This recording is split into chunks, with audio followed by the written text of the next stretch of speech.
ഞാൻ പറഞ്ഞിരുന്നല്ലോ, നാളെ ആ വിഷ്ണുവേട്ടൻ മരിച്ച ദിവസത്തെ നാള് വരുന്നത്. ഈ ദിവസം ചിതാഭസ്മം ഒഴുക്കുന്നതായിരിക്കും മോക്ഷപ്രാപ്തിക്ക് നല്ലത്. അതുകൊണ്ട് ഞാൻ ഇന്ന് തന്നെ പോകുന്നേ. പുതിയ appointment, administrative officer Jagdeep Chand. പിന്നെ ഇതിലെ ഈ ചന്ദ്ര എന്റെ പേരിന്റെ ഇപ്പൊ ഞാൻ തന്നെ തള്ളിക്കയറ്റിയതാ. പേരിനൊരു ഗുമ്മ് കിട്ടായി.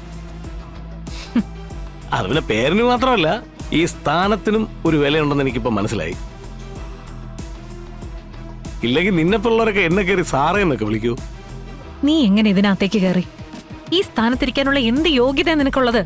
സുസ്മിത എങ്ങനെയാ സുഹാസിനിയായിട്ട് ഇതിനകത്ത് കയറി കൂടിയത്? അതുപോലെ തന്നെ ഞാനും കയറി കൂടിയത്.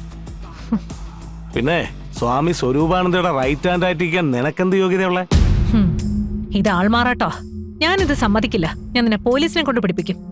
എന്നാ നീ വിളിച്ചോ, പോലീസിനെയോ പട്ടാളത്തിനെയോ, ഇനി അതിനേക്കാളും ഗ്രേഡ് കൂടി ആരെങ്കിലും ഉണ്ടെങ്കിൽ അവരെ ആരെ വേണോ നീ വിളിച്ചോ. പക്ഷെ എന്നെ ആൾമാറാട്ടത്തിന് ഇവിടെ നിന്ന് അറസ്റ്റ് ചെയ്തുകൊണ്ട് പോവുകയാണെന്നുണ്ടെങ്കിലേ വരുന്ന പോലീസുകാരുടെ അടുത്ത് വേറൊരു വിലം കൂടെ കരുതാൻ ഞാനങ്ങ് പറയും.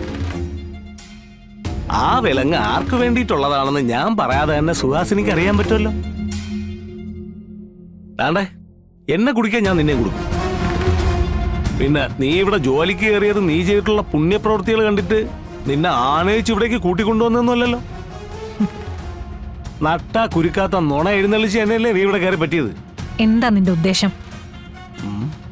എന്തായാലും സുഹാസിനി സ്വാമിനിയുടെ ഉദ്ദേശശുദ്ധിയുടെ അത്രയും കുഴപ്പമൊന്നും ഉണ്ടാവൂല. നീ ഇത് ഉടലോടെ വിഴുങ്ങാനാണ് വന്നിരിക്കുന്നതെന്ന് എനിക്കറിയാം. അതിനുള്ള ഒരുക്കങ്ങൾ നീ നടത്തുന്നുണ്ടാവും. പക്ഷെ ഇന്നു മുതൽ എന്റെ ഒരു നിയന്ത്രണത്തിലൂടെ മാത്രമേ നിനക്ക് മുന്നോട്ട് പോകാൻ പറ്റൂ. അതായത് ഇനി ഈ ആശ്രമത്തിൽ എന്ത് നടക്കണമെങ്കിലും എന്റെ ഒരു സമ്മതവും സൈനും വേണ്ടിവരും. ഒപ്പില്ലേ ഒപ്പ്, അതാണ്. അതുകൊണ്ട് നല്ല കുട്ടിയായിട്ട് നിന്ന സ്വാമിനിക്ക് കൊള്ളാം. നീ എന്താ എന്നെ ഭീഷണിപ്പെടുത്താണോ? എങ്ങനെ വേണമെങ്കിലും എടുക്കാം.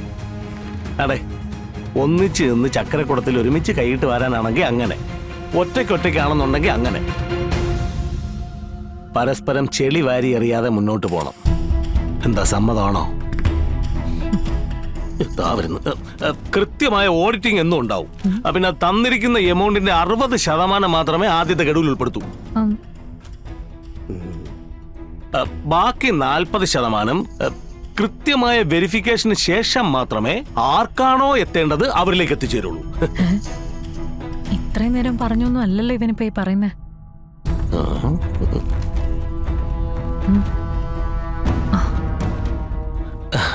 വന്ദന സ്വാമി.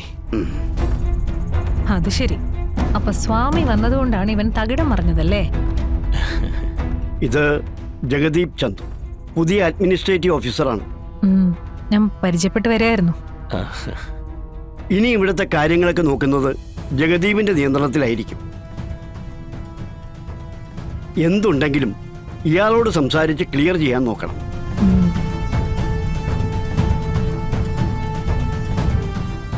പ്രാർത്ഥനയ്ക്ക് സമയമായി. പ്രാർത്ഥനയിൽ പങ്കുകൊള്ളണം.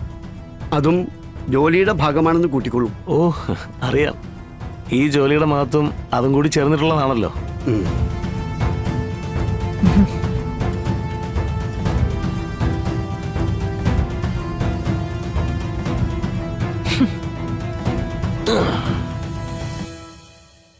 നീ ഇപ്പൊ ആലോചിക്കുന്നത് എന്നെ ഇവിടെ നിന്ന് എങ്ങനെ ഓടിക്കാന്നല്ലേടി?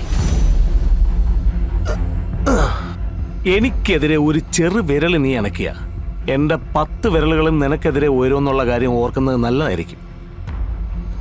സ്വാമിനിയുടെ പൂർവാശ്രമ കഥകള് ആ സ്വാമിയുടെ അടുത്ത് വിളമ്പിയാലേ ആദ്യം ഈ ആശ്രമത്തിൽ നിന്ന് പുറത്തു പോകുന്നത് നീ തന്നെ ആയിരിക്കുമെന്ന് ഓർത്തോണം. അപ്പൊ എന്റെ തലയ്ക്ക് മുകളിൽ ഇഡിപ്പസിന്റെ വാള് പോലെ നീ ഇവിടെ ഉണ്ടാവുമെന്ന് ചുരുക്കം. അതെ, തടയാൻ പറ്റുമെങ്കിൽ നീ തടഞ്ഞോ. എന്റെ സുഹാസിനി, നീ ഇവിടെ നന്നു പോയത് വിഷ്ണുവിന്റെ വീട്ടിലേക്കാണെന്ന് എനിക്കറിയാം. ഇപ്പോഴും നീ പകയും വിദ്വേഷം കൊണ്ടാണ് ജീവിക്കുന്നതല്ലേ? എടി, നീ ഇനിയെങ്കിലും നന്നായില്ലെങ്കിൽ ആ വിഷ്ണു തന്നെ വന്ന് നിനക്ക് പണി തരും. അത് ഉറപ്പാ. ഒപ്പിടാനുള്ള പേപ്പറുകളൊക്കെ തൽക്കാലം ഇവിടെ ഇരിക്കട്ടെ. എനിക്ക് എല്ലാം വിശദമായിട്ടൊന്ന് പഠിക്കാനുണ്ട്. അതുകൊണ്ട് നിനക്ക് ഇപ്പൊ ഇവിടെ നിന്ന് പോവാം. പോ, യു ക്യാൻ ഗോ. എനിക്ക് പ്രാർത്ഥനയ്ക്ക് സമയമായി. ദൈവമേ, ഈശ്വരാ.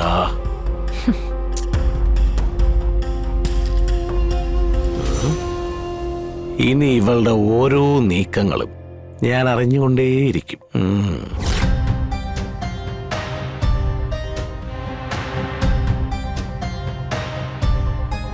അവനപ്പ രണ്ടും കൽപ്പിച്ച ശാലിനി ഇവനിൽ നിന്നും വിവരങ്ങളൊന്നും അറിയരുത്. അത് തടയണം ഏത് വിധേനെ.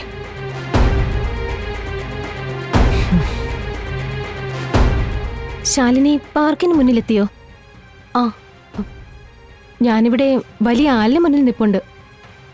ആ ഞാൻ കണ്ടു. ആ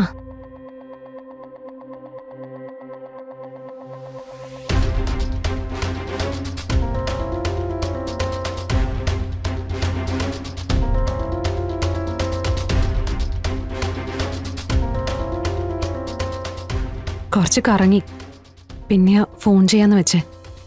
എവിടെയാ പോകുന്നതെന്ന് തീരുമാനിച്ചോ? മഞ്ഞമല എസ്റ്റേറ്റ്, അതിനടുത്ത ഭൂതത്താങ്കാട്. അവിടെയാ ഈ പറയുന്ന പാപനാശിനി പുഴ. ഞാൻ പറഞ്ഞിരുന്നല്ലോ, നാളെയാ വിഷ്ണുട്ടൻ മരിച്ച ദിവസത്തെ നാള് വരുന്നത്. ഈ ദിവസം ചിതാഭസ്മം ഒഴുക്കുന്നതായിരിക്കും മോക്ഷപ്രാപ്തിക്ക് നല്ലത്. അതുകൊണ്ട് ഞാൻ ഇന്ന് തന്നെ പോകുന്നേ.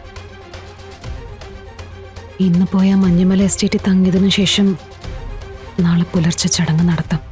ഈ പറയുന്ന സ്ഥലത്തേക്ക് ഒരുപാട് ദൂരമില്ലേ? ശാലിനി ഒറ്റയ്ക്ക്? ഞാൻ ഒറ്റയ്ക്കല്ല, എൻ്റെ കൂടെ മറ്റൊരാളും കൂടിയുണ്ട്. വിഷ്ണുട്ടൻ്റെ അമ്മയുടെ ബിസിനസ്സിൽ സഹായിക്കാൻ നിൽക്കുന്ന ആള്. നല്ലൊരു ഡ്രൈവർ കൂടിയാ. അതുകൊണ്ട് ഈ യാത്രയ്ക്ക് അയാളെയും കൂടെ കൂട്ടിയേ. ആ അത് നന്നായി. ഇത്രയും ദൂരം പോകുന്നതല്ലേ.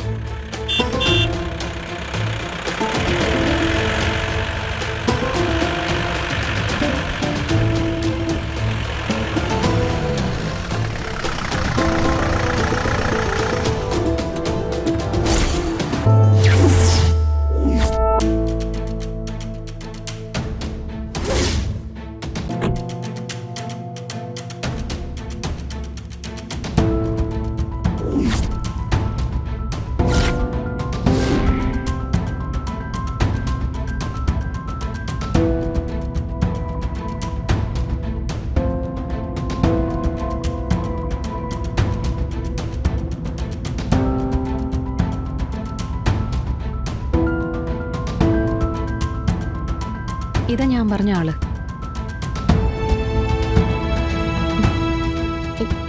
എനിക്കറിയാം ശിവനെ. ആ വീട്ടിൽ എത്തിച്ചേരുക എന്നുള്ളത് മാത്രമാണ് ആത്മാവിന്റെ ലക്ഷ്യം. അത് നിറവേറിയ സ്ഥിതിക്ക് ഒരിക്കലും ഇത് അറിയണ്ട. എന്തായാലും സമയം വൈകിക്കണ്ട.